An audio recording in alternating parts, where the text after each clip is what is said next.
And I don't really know what comes next. I'm just doing my best, even though I'm so stressed out. Everything just feels like a test that I fail, so depressed when I can't seem to get out. But something deep inside won't let me quit. I swear that I'm inspired by all this shit. Tell me that I can and I won't. That's what guides me the most. Fuck your lies, I'll do what I want. The gas in the back of the set, never leave. She's so bad that the Chap made the bag. The gas in the back of the set, never leave. She's so bad that the Chap made the bag. The gas in the back of the set, never leave. She's so bad that the Chap made the bag. The gas in the back of the set, never leave. She's so bad that the Chap made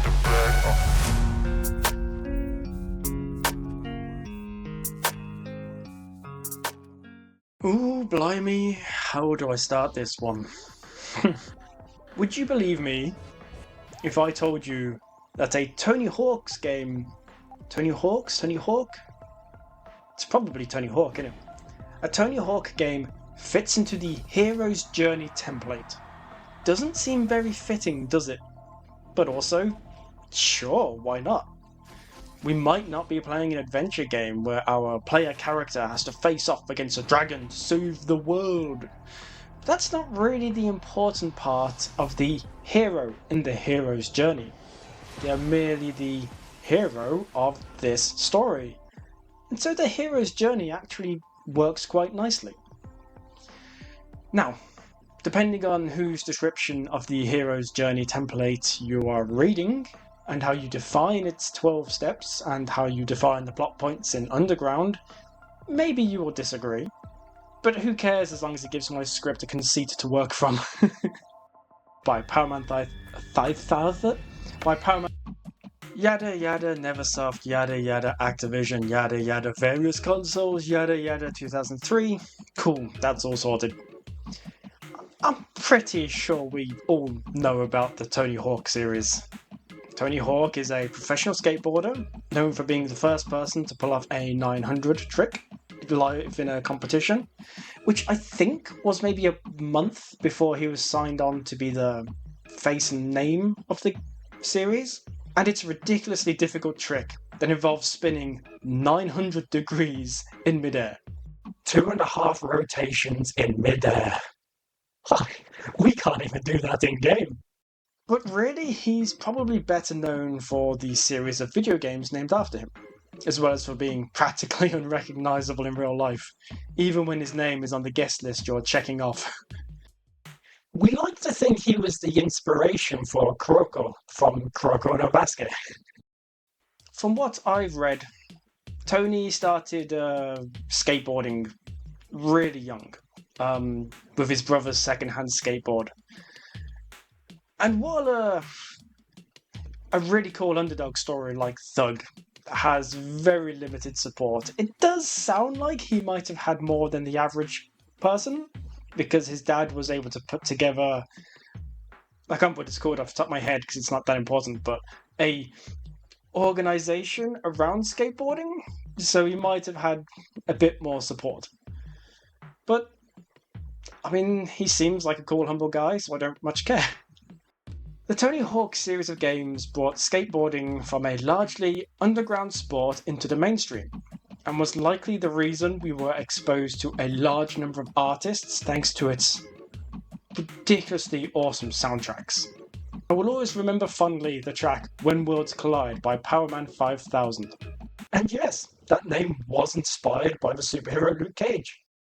And it's not unusual for fans of the series to get a nostalgic whiplash when hearing any of a large number of songs. The series did so much for skateboarding, extreme sports, rock and hip-hop, and will remain in the hearts of many up until they stop beating. Each game introduced more mechanics to learn as the developers and consoles became more experienced and powerful, until 2003 culminated in the ultimate skateboarding duo of abilities: walking and driving. Shockingly to young me, this was actually awesome. Trying to navigate out of a tricky corner or an area of the ever-growing maps could be a real pain when you kept ricocheting off of everything. Plus, being able to drive was, well, it was kind of cool, I guess. It didn't need to be in the game, but that's partly why it's cool, you know? The Tony Hawk series might just have been the peak of extreme sports video games. And Underground, often shortened to Thug, was the peak of the series. At least so I've heard. I'll get to Underground 2 sometime for the first time. Oh, stop doing that. Wrong film. Aight. So, should I start off with the game or the hero's journey? I don't want to go too deep into the story of the latter, and the basic concept is already pretty well known. Follow these 12 steps and your story will work. Hypothetically. You don't need to follow them though, it's more of a blueprint, useful for breaking down older stories and as a stepping stone for building your own. And no, I'm not going to insert that Pirates of the Caribbean scene clip where Barbossa is saying, more like guidelines anyway. It's overdone. Love the movie, that clip's overused. Actually, I haven't watched him never mind. Trying to write these 12 steps can be a little uncomfortable, given that the names are a little limited, specific maybe. After all, they are named after some pretty stereotypical fantasy concepts, such as supernatural aid, belly of the whale, or return with the elixir. Elixir, how do you say that? Elixir. I actually don't know. I've always said elixir, but that's not how it's spelled. I guess I'll have to interpret these names a little as I go. Thankfully, the first step is easy. The ordinary world. This is the setup for the world, the characters, motivations, and in the case of a video game, the tutorial. We begin our tale in the sleepy state of New Jersey, looking as shoddy as those jokes I hear about it suggest. Never been there myself, so no comment, but there are an awful lot of jokes about New Jersey.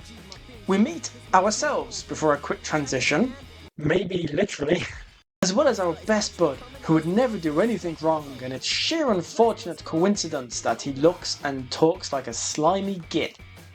Eric Sparrow. Chad Musker, super influential pro skater, is in town for a demo, and more importantly, to show off his fancy new ride. So cool, man. I wonder what it would take to be like that. I mean, look at our town. Meth heads on one corner of the map, street racers who threaten to shank us on the opposite corner. We could never be like Chad Musker. Time to show off to the dude and receive a sweet new skateboard. Oh, and some advice. Musker tells us that we have the moves, and that we should try and get ourselves sponsored by our local skate shop. This here is step 2, the call to adventure. We want more from life, and here's a guy who's made it telling us that we can do it. If we can find Stacy Peralta, can convince him to sponsor us, we can go pro. We can get paid just for doing what we love. As a creative, isn't that just the dream? Actually, well, that's leading me into a train of thought I don't really want to go into.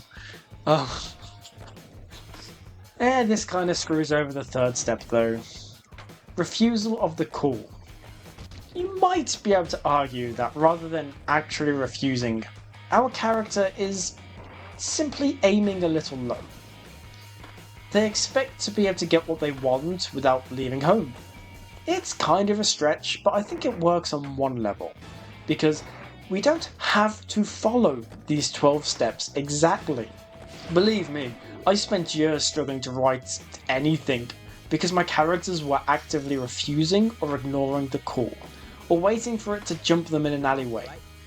I think my problem was I was an extremely passive person. Still kind of am working on that. But that transferred over to my characters, and so they became too passive to actually be protagonists. So I personally think it's fine to be a bit lenient, to bend the rules a bit with step 2, and let your characters struggle with the call rather than refuse it. The best main characters are, in one way or another, proactive. So if we focus too much on making them refuse, we actually limit the options we have. Heck, if we insist too much on this refusal, then we can't actually have an enthusiastic, proactive hero. So stretching this to allow for short-sightedness or shallow horizons can work. Now I should probably finish reading my script before I start improvising. Anyway, we can't find Peralta himself right now, and so we need to find and convince skaters his shop is already sponsoring to speak up for us. This section is great, as is before meeting Musker for the same reason, because each mission is also a tutorial. Heck, the entire game does this, feeding you new mechanics, new tricks, new ideas one by one, letting you discover, learn and practice them before tossing another one at you. I always talk about how I often struggle to learn the mechanics of a game. They aren't always clearly spelled out, or the game just swamps you with information, or just doesn't give you a chance to internalize them. Think of how in the first Spider-Man movie game, we mentioned that you will get these gold combo tokens throughout. But towards the end, you only really get to test these new combos out against bosses, who might well be immune to them, instead of getting to practice them against basic enemies. But in Underground, you are never swamped. And even if there is a time limit for the mission, failure is barely a problem, as you can easily retry from the menu in like 3 button presses. You could say there's one minor issue in that the tutorials for some basic tricks are like endgame. They're given to you at the end of the game, and it's a bit late for that. I've pretty much already figured it out, but whatever. Editor's note. This is actually sort of works as another positive for the games and the tutorials, in that they're not so slow and invasive, that they're just missions, and while they are teaching you how to do like a manual or something, it's not as annoying as games like, say, Spyro, where you've been using this technique on enemy after enemy, and then Zoe the Fairy shows up to tell you how to do it. So we chat with some guys, show them what we can do. But when night comes around, the local druggies start causing some trouble. They filch some boards from Peralta's shop, but, fuck actually confronting them, they're high as fucking kites. Those dudes are trouble. So instead we get off our skateboard, and we have a few ways we can sneak over to their place and grab the stuff back. But Eric has some history with these guys. Our very first mission in the game was to retrieve his skateboard from where they dismantled and tossed it. And Eric is maybe a little too keen to teach them a lesson. These guys are gonna pay.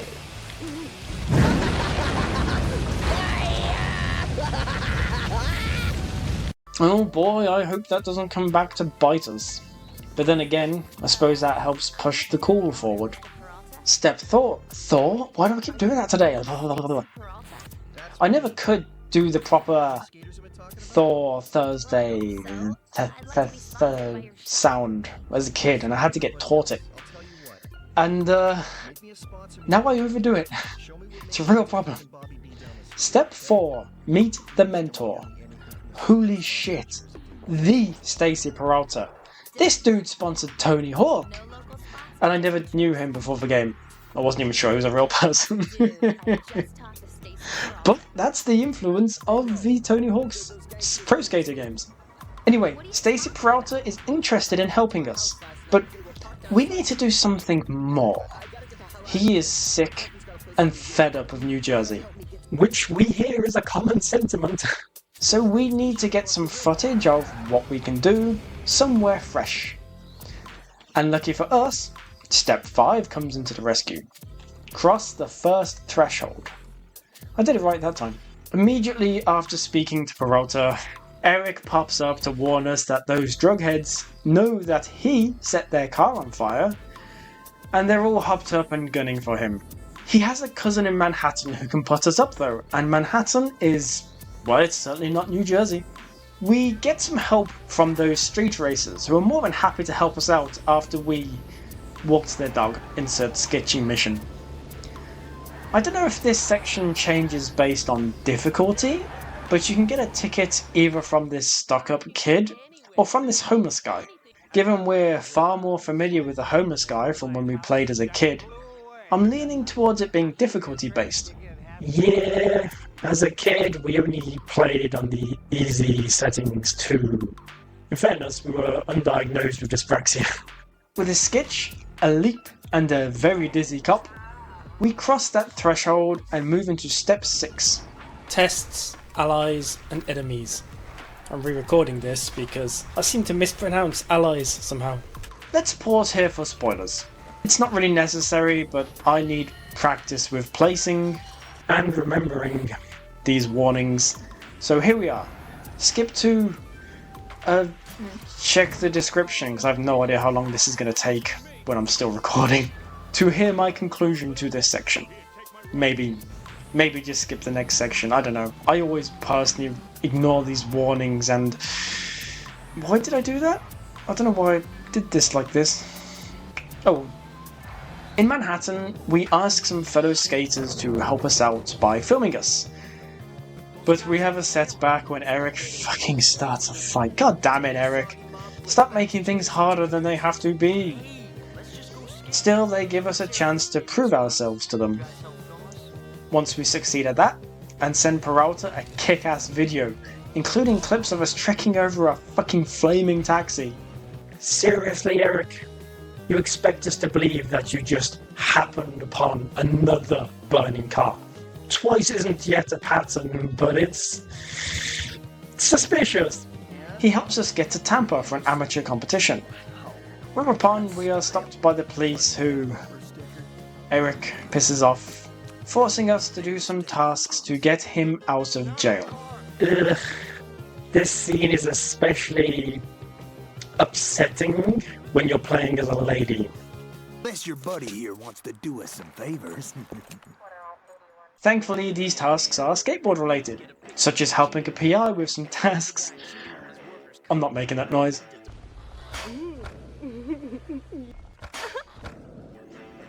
Grabbing some donuts for the police, because of course, and helping Mayor Ted take down some graffiti. Mayor Ted is actually pretty cool. He knows enough about skating that I think he might actually be one of us. And while he is obnoxiously loud, He is American, so that's kind of a given. goat cop. I'm ignoring that. Once free, Eric wants some petty revenge against the cops, so he goes after Mayor Ted. Oi, I like him. I don't want to do this. And to make things worse, Eric fucking nicks a police car. Dude, you're just making things worse. Oh, what the hell. We've known each other since we were kids. At least he has my back. Insert betrayal scene. Whoa, easy there, Chief. The list's all checked off. What? You signed us both up, right? Whoa, I mean, I sent mine for him, you know. Dude! You fucking what, mate? Eric has fucking crossed the line. God damn it. Now what?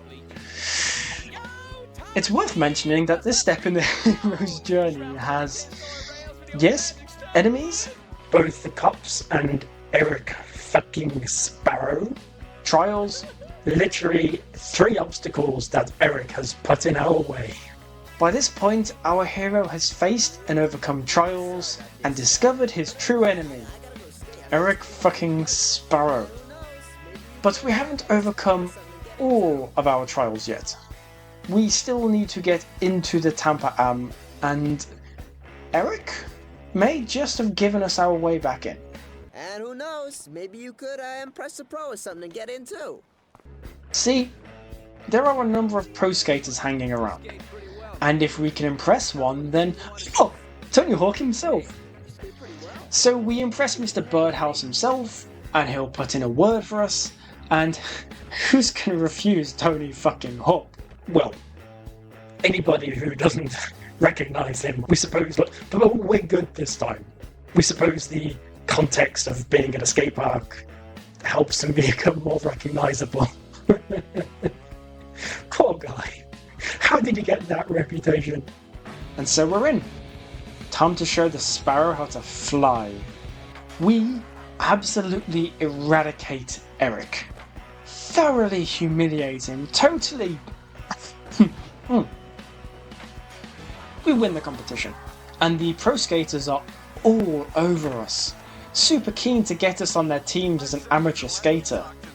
And we have to pick one of them. That kind of makes us sound like a Mary Sue, but honestly, given the ordeals we go through, I don't think that counts. A Mary Sue doesn't go through ordeals. They just win. But we've had to fight for this. All because of Eric. I chose Birdhouse because it was the Mr. Tony Hawk man who saved our asses just a half hour ago. It's only fair. It's also here that we get to see something cool about the UI that I could maybe mention in a later section, but I may also forget to write it or maybe not know how to include it. So whatever, here it is. Up until now, our UI has been red and black. Our HUD, pause menu, save screen. But once we choose a team, our UI changes to their colour scheme. Again, it's a small thing, but very, very cool. Birdhouse is blue and black. Probably our favourite combination, but that kind of alternates with orange and black. There's something about that we're kind of partial to. While girl is green and black. Really, anything works with black. The only reason we don't personally like red and black is because it's really overused. It's everywhere. We've had a small victory and are now in step 7. Approach the inmost cave. This is a resting period. Maybe we're licking our wounds after a hard-fought battle, or maybe basking in the afterglow of a small success.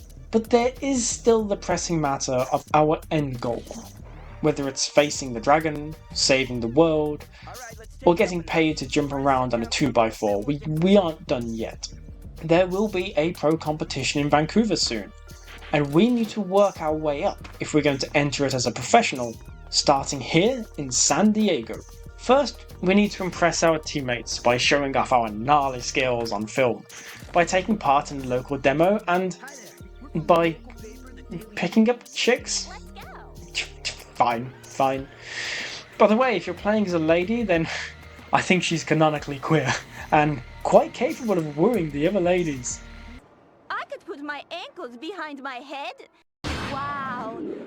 If there were not so many reporters watching, I'd show you some tricks too. What the fuck is Eric doing here?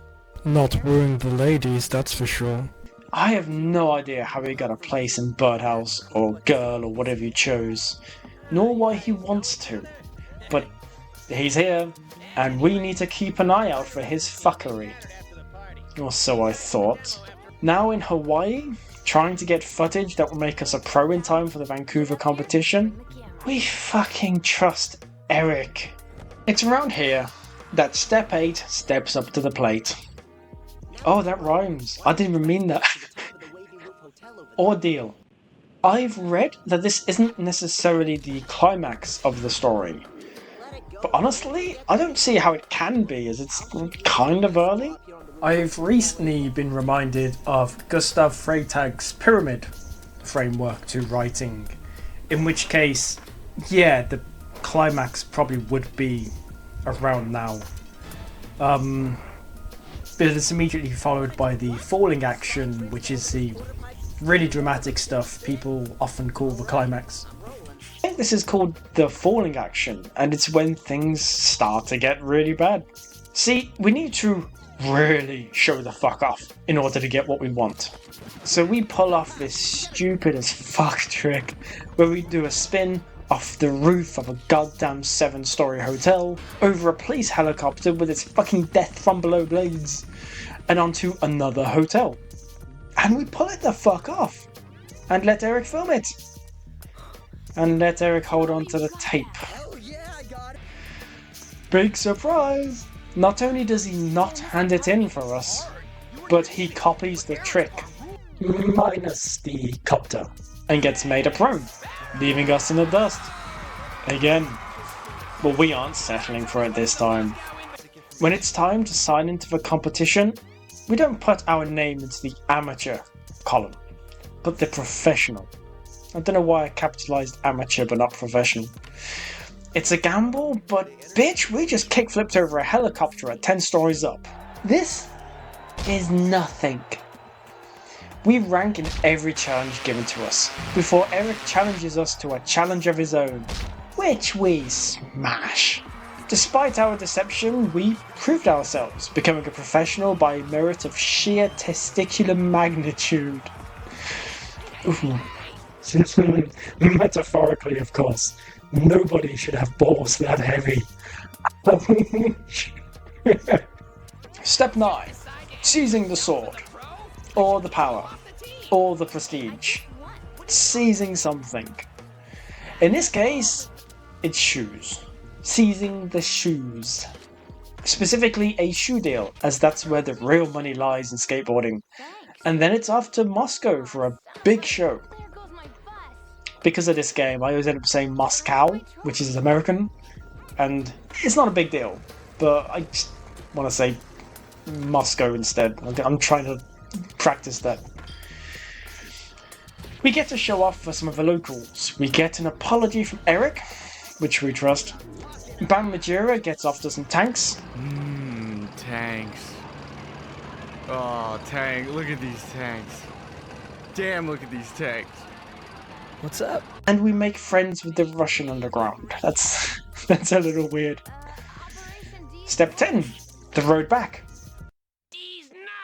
It's not long before the big show where we will really get to show the world what we're capable of. And with our renewed partnership with Eric, years of skateboarding together under our belts, we can really show... Fucking Eric. Yes, the road back may start off kind of nice. We've grabbed the sword, or shoe, from the dungeon before returning to the kingdom, the world tour, to slay the evil king, show off and make bank. But the king's assassin has followed us. AKA, Eric just sucks. He sucks so bad. Dude fucking steals a tank, hops out when we hop in to try and find the brakes, and he runs off while we're trapped under a collapsed building. He dumps all of the blame on us, and we're kicked off the team and abandoned in Moscow. We literally have to turn to crime in order to make the money in order to get home. We're on the road back for sure, but our destination is right back to the beginning. To nothingness. And that honestly hits a bit too close to home at the moment. I feel like I'm having the same journey myself, and I am very close to, and maybe a year and a half away from the road back, and I don't want to do that. I don't want to take that step. Step 11, resurrection. We still have friends, because we're a charismatic person. Peralta, as well as the friends we've made along the way, are down with our idea to start a new team. One that's all about the soul of skating, not the money, which is exemplified by Eric. That rat bastard is swaggering around with bodyguards, expensive cars, his shitty and smelly outfit from the start. And why is he back in New Jersey if he's he's just showing up, isn't he? That's why he's on the phone talking so loudly about how much money he's making. He's just in New Jersey to show off because he's petty and pathetic. But our new team is held up by pros such as Tony Hawk, Chad Musker, Bam Majera, and others we've met and skated alongside. And damn it if our new team tank smashers. In order to remember where we went wrong, suppose we could have called it Eric Smashers, but we don't want that association. Just doesn't rock the whole fucking world. So much that Eric gets a little intimidated and tries to buy us out. But we ain't having it. In one final match, Eric skates his favourite Jersey line, dropping firebombs as he goes. And when we win, we get our tape back. That fucking tape that should have made us a pro. The tape of the sickest, gnarliest, grimiest helicopter spin anyone's ever seen. Or fuck that, and we just knock the cunt out and take the tape. This special ending happens if you play the game again on a different difficulty setting, and is, frankly speaking, the more satisfying one. Step 12. Return with the elixir. AKA the tape. And this is the denouement of the story. The happily ever after, the and everyone cheered, the wedding, seeing what happens to our characters after the victory. I suppose in some cases the loss, but not this game. Not every story bothers with the denouement. It's actually one of my biggest pet peeves when authors just drop everything immediately after the final climax. I debated whether or not to talk about this, decided not to, and then just now while editing decided to add it in. The reason I love Terry Pratchett's Discworld series is because he includes really satisfying endings after the dramatic ending. Whereas I was really unhappy with Neil Stephenson's Snow Crash because it ended so abruptly and it didn't give me the catharsis I wanted for the characters. In this case, the elixir/tape is largely forgotten. But we do get an extra level where animated versions of the band Kiss play a concert, which is pretty cool. Alright, in conclusion, this is a good place for the timestamp. Alright, so some of these points, the steps, were stretched a bit to fit the hero's journey templates, but so what? You can follow a template if you want, that's perfectly acceptable, and even provides opportunities of its own. You can keep to it while subverting the details, and I've said this entire paragraph without taking in what I'm saying because I got distracted by the fucking phone. You can follow the template to exactness in order to write a story that feels traditional, or even just as a guide to get you going.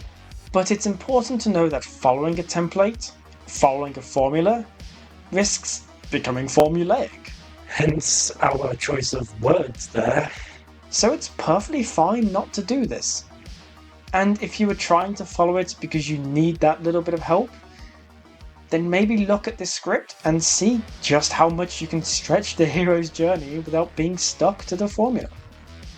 And if you're writing an English literature project for school, just remember that it doesn't actually matter how wrong you are, just so long as you can bullshit convincingly. I wish I'd realised that back in high school. That would have been so useful. More mechanics to learn as the... Well, it's a Tony Hawk's game, innit? You ollie, you kickflip, you grind, and if you're me, you manual. A lot. It's easy points. But unlike the other games in the series, there is no time limit to the missions, no collecting the letters for skate, and you can get off your skateboard to run and jump about. That last one is great if you get stuck in a corner just rebounding off the walls. The game is pretty unfortunately inclined to drop inputs. Something I discovered Quite reassuringly wasn't my fault while I was watching a couple of speedruns. It would be very wrong to say that Tony Hawk's Underground, or Thug for short, was just another Tony Hawk game. We've already gone into the new story edition in too much detail. And frankly, I'm not sure how much I can talk about that wouldn't apply to literally all of the Pro Skater games. The one thing I can talk about is the create a trick mechanic and its viability for manifesting physically impossible tricks. But the problem is, I kinda couldn't figure out how to use them once made. I got way too confused with the menu, particularly the section that lets you pick and choose the tricks that you can use at your fingertips. Yeah, we could have made an obvious joke about toe tips or at the soul of your bands or whatever, but that's too easy and never actually funny, even in a bad pun sort of way. It's the There are only so many buttons and button combinations on any given controller, and way too many actual tricks to map them to. So as you learn specials, you have the option to map them to certain button combinations. But as I said, I couldn't quite figure it out, and if I could explain here what I was doing wrong, I'd have already figured it out and be explaining the process to you. It's a cool idea, but one that could maybe have been executed better. Yeah, we figured it out. Turns out we were kind of tired and looking into the mechanic out of obligation, so we fucked up a little. It could have been a bit clearer, but whatever. Other than that, I have one thing to say. A skateboarding game might be kind of perfect for an open world sandbox game. I mean, think about it. Lots of open world games suffer from the boredom of moving from one place to another in the same, often boring way. And if the world isn't populated with enough events, then people just get bored. That was a common complaint with Breath of the Wild, that there weren't enough things to do while travelling. And while we do understand that, we don't care. Like, we plotted our course from one place to another by following the glowing shrines, often getting distracted as we hunted them down, occasionally getting into fights, meeting NPCs or Koroks, and largely making our own fun while exploring a wonderful world. But we do get it, and we haven't actually been able to play the game a second time because there isn't enough to do to keep things fresh. And we also got bored of Tears of the Kingdom for that same reason. But imagine travelling on a skateboard. The humble plank on wheels that we call a skateboard might be one of the two most interactable methods of transport, the other being rollerblades. Has there ever been a fun rollerblade game? We might play that. Being on foot can be slow and tedious, hence why everybody rolls or jumps their way through adventure games. Cars and bikes can be fun, but usually require you to get out in order to do something. But on a skateboard, and rollerblades, but from here on out, just assume we're talking about them both whenever we say skateboard. You have an entire game's worth of mechanics at your feet. You can just roll your way along, which is probably faster than walking, or you could also practice kickflips on the way. Oh look, we can grind that for a shortcut, for practice, or just for fun. There's a half pipe either side of this path, so I can play about as I travel. You could discover or make your own personal lines across the world as shortcuts, figuring out the best way as you go. Add in some mechanics that reward you for this, like collectibles, experience maybe. An RPG Tony Hawk game where you just put points where you please and unlock new techniques as you level, or simply even just figure them out as your stats raise high enough to make it possible. Or possibly a reputation/popularity system where people can watch you as you're tricking about and start to reach out to you, providing missions, requests, or even a relationship system where you can befriend or marry NPCs that you meet. Random skaters might challenge you, starting off rivalries or friendships. Ye gods, I hadn't even thought about this idea before I started writing, but now I'm kind of in love with the idea. I think there may have been an open world game or two, but I kind of stopped playing after Thug, so I missed them. Moving back to the game, there are a few unlockables to discover. There are the 3 secret levels from previous games, a couple of unlockable skaters such as Iron Man on a hoverboard, and this thing. It's called Thud, and is based apparently on a 1984 horror movie. And that's about it. At least that interests me. Oh, Thud gets points from us for eating Eric alive in the Neversoft title screen thing.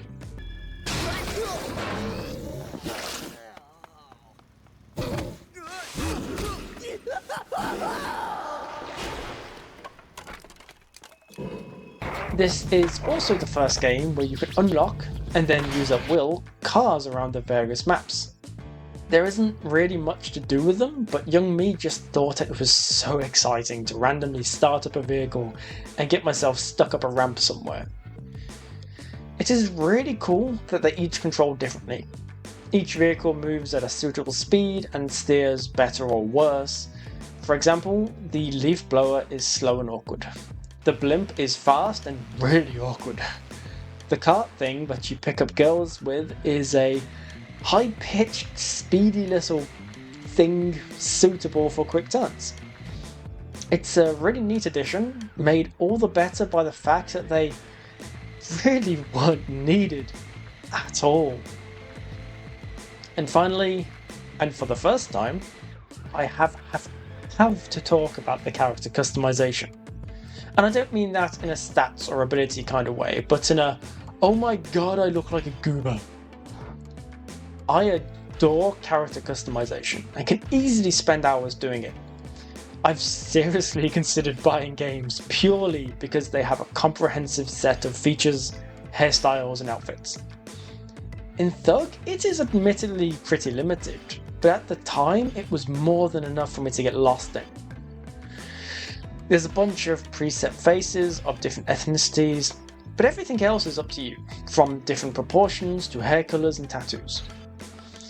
There were issues with certain hairstyles not working with certain hats, or accessories changing the shirt you chose because you just couldn't have them both. And in a hypothetical remake, it would be nice to have all of that expanded on. My first character was kind of just slovenly me, until I got bored of the home slog, and mixed it up about halfway through the game. My second character was the closest I could make for a female Super Saiyan. That he looks and talks like a slime. The visuals are fun. They weren't exactly the best the time period could offer, but as I always say, there is a real charm to the jank. During cutscenes, their movements can be a little awkward. The vehicles you can drive are pretty simple blocks without much, I was going to say style, but with a different meaning. They aren't stylish, and a lot of the backgrounds are pretty simple. And as always, I don't care. Some people have the wrong mindsets, correlating quantity, by which we mean the amount of time played, amount of trophies, and or amount of polygons, with quality. And they will never be able to appreciate these flaws. Because even I have to admit, this mostly wasn't a stylistic choice, but instead a limitation. It's like buying something with a defect. As long as it's functional despite the flaw, then that just means it's got a little more personality to it. Scratches and damage to a possession can help individualize it and make it beautiful in a really special way. That perfect gold leaf, just as a metaphor. Or is that an analogy? It's an analogy, isn't it? We always get those mixed up. Can never be. But the soundtrack is a whole other beast. Made up entirely out of licensed tracks. I had to do a second playthrough without the soundtrack, just to avoid the copyright issues in my video. But that was actually a really interesting experience. It shouldn't be a shock that turning off background music changes the feel of a game. But I've done it before and it has never really had such an impact. The punk, hip-hop and rock/other tracks really do add a special something. An oomph to skating around, attempting tricks, bailing and then resorting to manuals to build up the special meter. It somehow manages to hang around the surface of your brain. Not quite far up enough to distract you, but definitely in your awareness. Tracks from Tony Hawk's 2, 3, 4 and Thug will always bring me violently back to sitting in the living room, probably curled up like a woodlouse, or laying on the floor, also like a woodlouse, and getting under my parents' feet. I'm not, rule of three, I have to say it, also like a woodlouse. And despite those times lacking in ways, when I had the controller in hand, they were good. Anybody remember I Want to Pierce My Brain by Rubber City Rebels? And yes, that song is exactly what it sounds like. How about Like the Angels? I don't know what to do. How about Like the Angels by Rise Against? Maybe the one band who managed to write a song Not this one. that actually made us cry. That's happened like twice our entire life. There's The Transplants, Social Distortion, In Flames. You probably have an idea of my tastes just from the artists I chose to mention. Unfortunately, I don't recognise any of the hip-hop tracks, as they just didn't stick with me as much. That is, until I play the game again and just start bopping along. How about the other sounds in the game? I don't believe any NPCs shout at you as they did in previous games, but the cutscenes are generally pretty good. They bring in actual skateboarders to read their lines, which is cool, but... well, they're skateboarders, not voice actors. But almost if to... I don't want to say not overshadow, because that gives the wrong impression. I suppose I want to say almost as if to complement the fact that they have average Joes in the booth. A lot of the actual voice actors add a bit of cartoon to their performances, which helps to blend it all into something cohesive and deliberately not realistic. Hey, check out the ad for the Idaho Kid. This demands a party. Hey, you really are pretty cool. Well, I'm all for coming to your party, even if I do have to write in that thing. Let's go!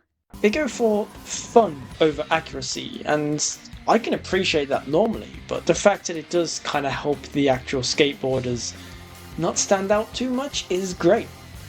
Naturally, as an early noughties era skateboarding game, the dialogue, or I suppose the dialect, is pretty interesting. Rather than explain it all in a level of detail that would require an admittedly fascinating and entertaining week of linguistic research, I'll just play a few clips here. Acid drop onto the quarter pipe down here, but now he's chickened out. Dude, I triple dog dare you to climb up there and show him how it's done. Yo, you're unconscious, kid. One more time to lock it down. You bust something gnarly and you'll own this spot. Dang, man, that's some ghetto ride you got rolling, though. Our female lead is voiced by Melissa Disney, who was also Alora in Spyro Ripto's Rage, and okay, she's been in a lot, but not much that I've consumed. I didn't know Vivi had a last name. Vivi Ornitier. Melissa voiced Vivi Ornitier in Kingdom Hearts 2. And, well, it's been a while since I watched it, so I have no idea who this is. But Menagerie in Superman vs. the Elite. With the rule of 3 sorted, let's move on to the male player character, played by Lark Spies. Interesting name. Where is Lark from? As a surname, its origins seem to be Old French. But my usual name origin website is failing me, and my search results seem to be pseudoscience spiritual mumbo jumbo for some reason. Anyway, Lark Spies has had less roles than Melissa, so I couldn't really follow a rule of 3 examples that I know. So, here. In What's New Scooby-Doo, as Andy Dinwiddie, an example I chose because I wanted to save a name Dinwiddie. Star Trek Enterprise as Stell, and this one's interesting. Metal Gear Solid digital graphic novel as Cyborg Ninja. I didn't even know that was a thing, so that's pretty interesting. And sure, let's look at Eric. The voice actor did do a fantastic job after all. Insert fire. Awesome. You should get back to Peralta's before you get caught. Me? Oh, yeah, I gotta finish doing something here. These guys are gonna...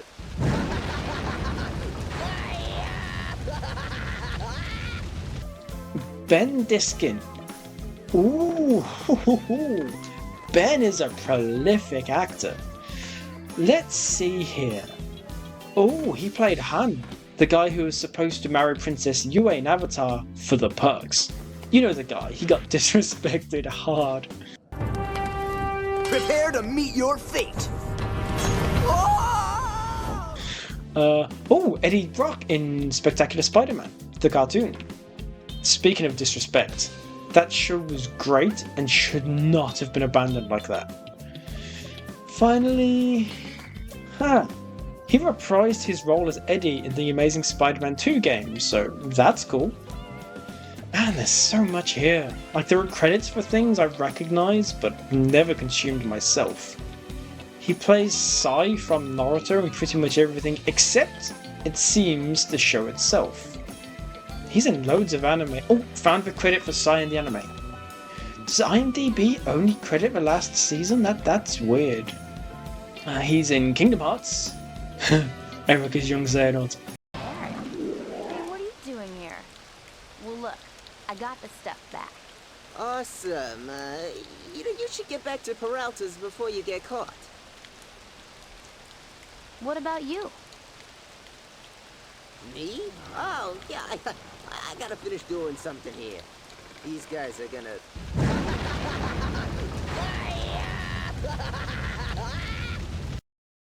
Yes, we originally had our sights set on you, but you developed a certain resistance to darkness.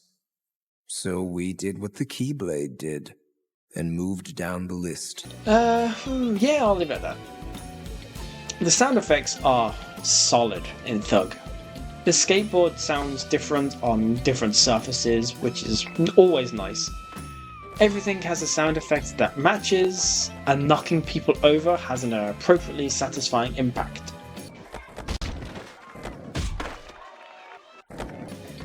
Without the music, the world does sound a little empty, but they did put some real effort in places. Stand by a school and you hear noisy children.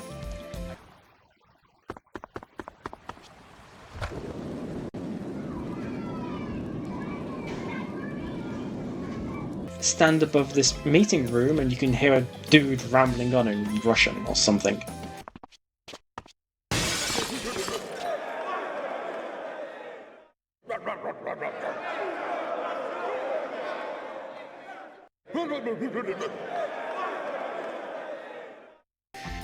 The strip club has sexy noises. Yeah. Oh, yeah.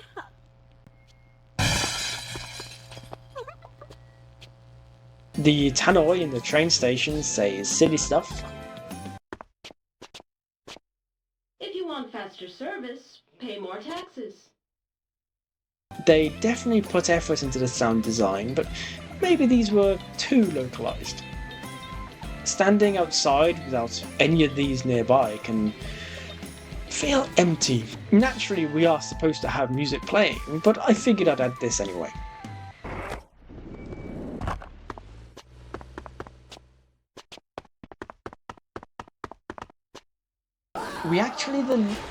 Oh my god, I am not functioning today. So, great game. It's definitely more forgiving than previous entries. Something I discovered firsthand while getting wholly unnecessary footage, which is probably just one reason why young me gravitated towards it. Sure, having a story and the freedom to explore areas without a time limit helped to endear it to me. But it being easier would definitely have been key.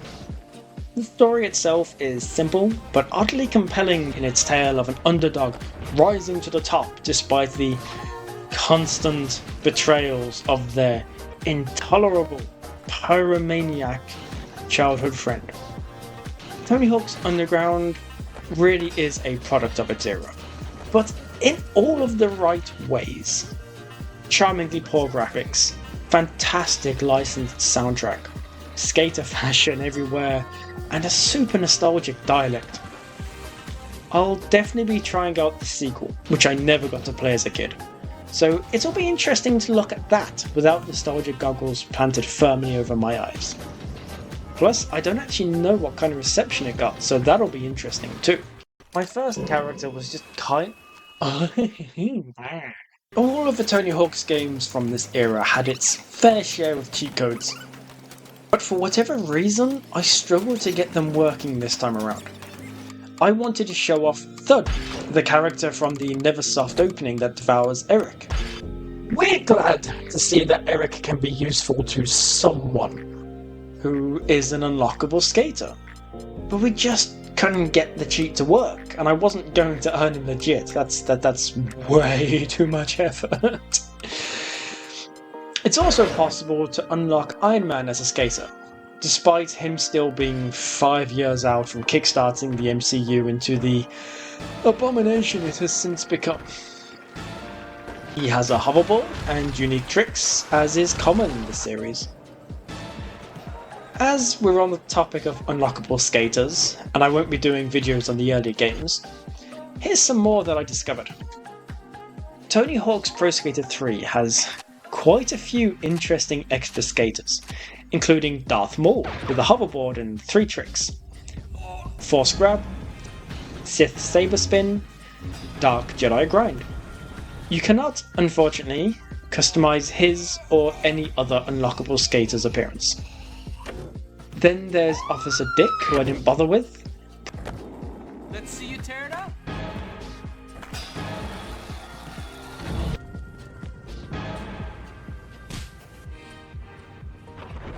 Private Carrera, the name sounds familiar? Don't recognise the appearance though. A magic homeless dude, who I should probably have played as, just to see if he is magic.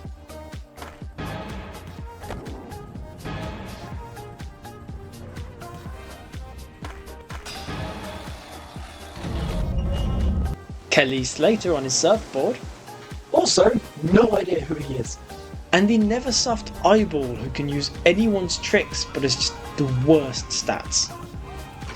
More interestingly, we have Wolverine himself, with Claw Punch, the Claw Drag, and the Berserker. Awful dramatic. And finally, we have Ness. Like, we all get why she's here, so just tell me why she has some of the coolest tricks. AC Air is neat. The Summoner is cool. But what I really like is Visiting Home, where she just disappears. Tony Hawk's Pro Skater 4 is a little less interesting. Yes, we have Jango Fett, who will always have a place in my heart. And he uses the Django Jumper Jet, which gives him a little more height. The Grapple Grab, which is clearly a theme with these extra skaters. And Quick Draw, where he shoots directly at a camera while grinding. We also have Daisy. Who the fuck is Daisy? Whatever she can do. She can do banana board splits, sunbathing, hula hoop, and yeah.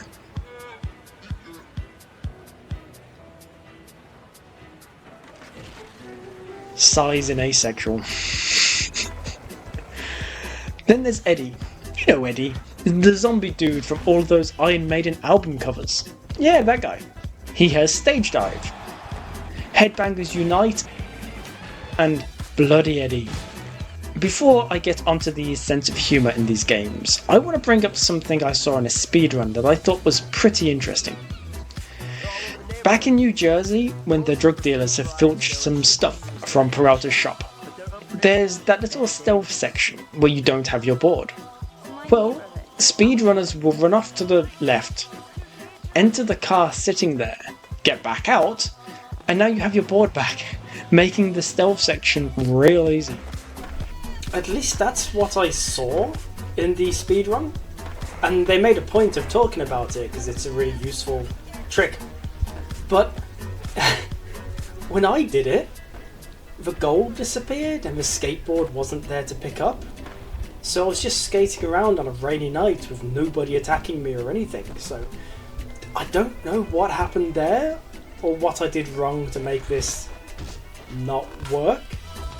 Right, so the Tony Hawk's games have always had their own sense of humour, which can sometimes be missed. For example, did you ever interact with these ducks here? Well, you should have.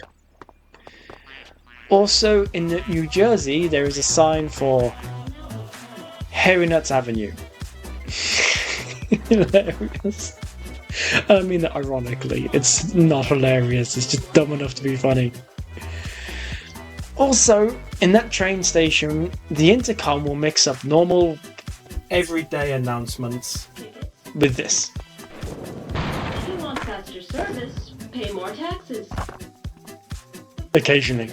I did read about an inappropriate sign in Manhattan, but the closest I could find was this Ernie's Fishy Fingers, which it's a bit of a stretch, isn't it? There are flags for a crab carnival, though. That's not inappropriate, it's just... that sounds awesome.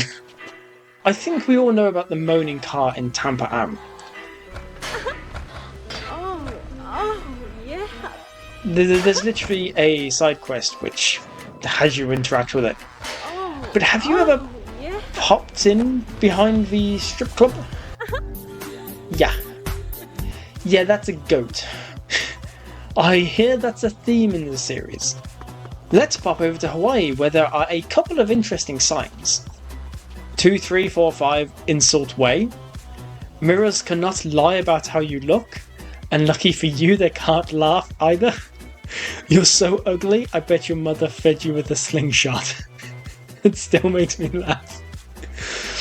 There's the Fun Bags Fine Imported Luggage for Women, and the Tasty Burger Restaurant, making animals suffer since 1963.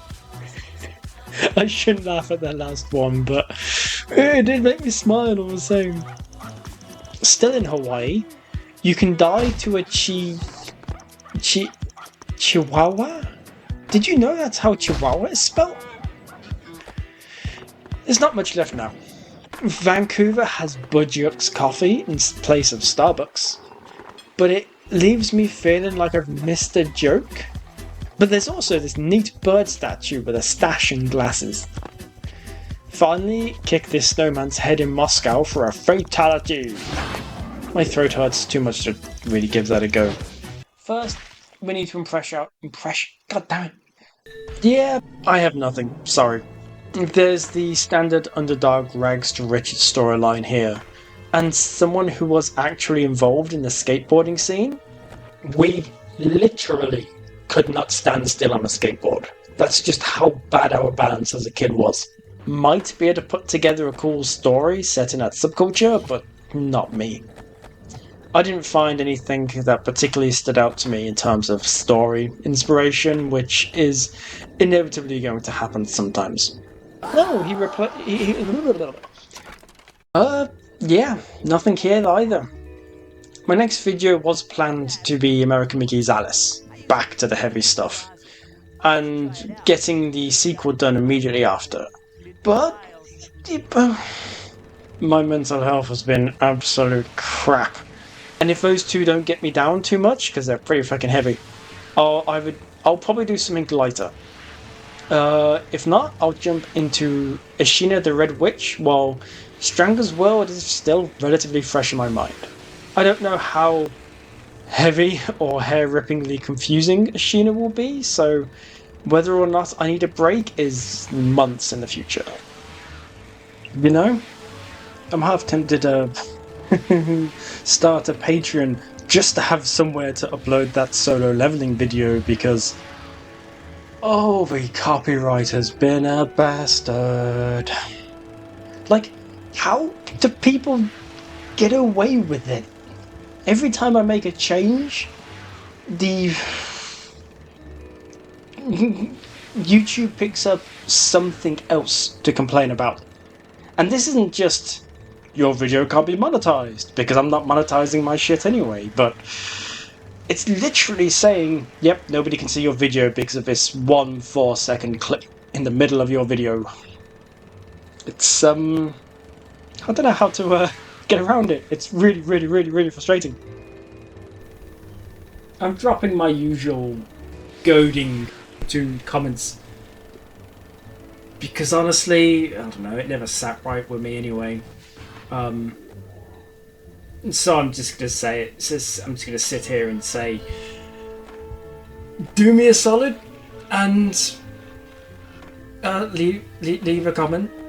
I'd like to, I've mentioned before, but I'd like to develop a small community around this channel, talking about stories or games or whatever. Maybe help each other out with a few things.